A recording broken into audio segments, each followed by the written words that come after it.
This book is labeled as 1934, which can't be right. Last book was December, this one is spring. It should be the next year. Argo Funk Book Review, Argo Funk Book Review. Aunt Millie arrives unexpectedly from Kentucky. She's less of an aunt and more of a grandma because she adopted Dad as a boy.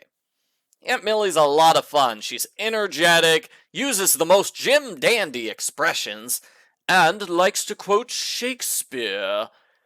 Aunt Millie lost her job and home when the local mine closed. She's decided to visit her relatives for a while before moving in with her friend. Aunt Millie wakes Kit up early to collect dandelion greens for salad. She and the boys start a vegetable garden in the yard. Mother is not so sure about growing food where everyone can see it. Aunt Millie can find a use for anything, like making an old flour sack into a dress. She makes clothes and sheets last longer by sewing them in a special way. Kit and her friends are so impressed they make an almanac out of Aunt Millie's frugal ideas.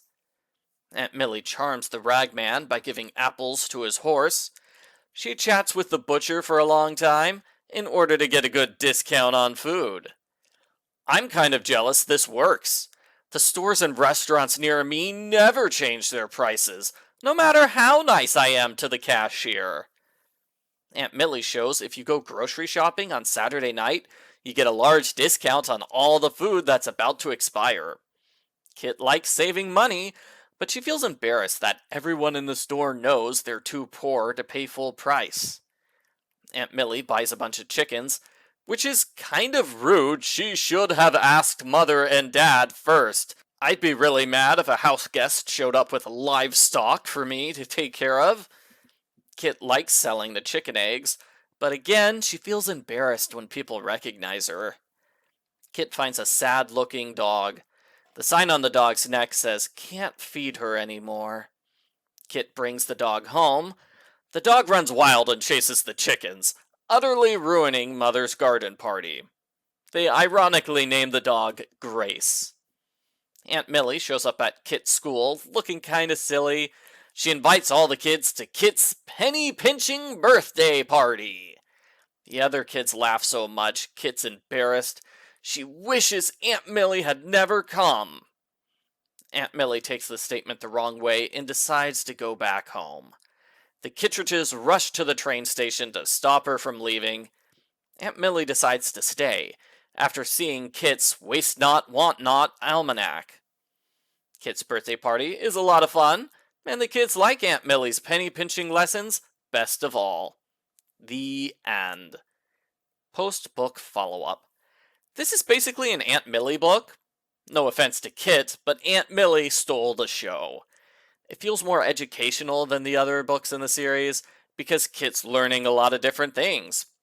They were interesting things too. It's interesting to see the various ways people saved money and reused items back in 1934.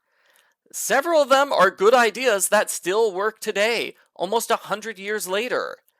Others, not so much. I've never heard of a ragman before. I wish there had been more of Mother in this book. Mother was definitely unhappy at certain points because her mother-in-law basically took over the house.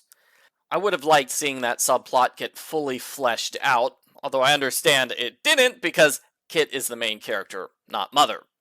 I'd also like to know how Mother married Dad, if she was a rich girl in Cincinnati and he grew up as a poor orphan in Kentucky. Overall, it was a good book. I didn't care much for Grace the dog, but other readers loved her. All the reviews were like, Grace is amazing, Grace is fantastic, Grace is in like one scene. Calm down, readers. I'm impressed at how every book in this series manages to feel fresh, even though every book has been about the Great Depression and the struggle to survive on as little money as possible. I give Happy Birthday, Kit, a springtime story, a thumbs up.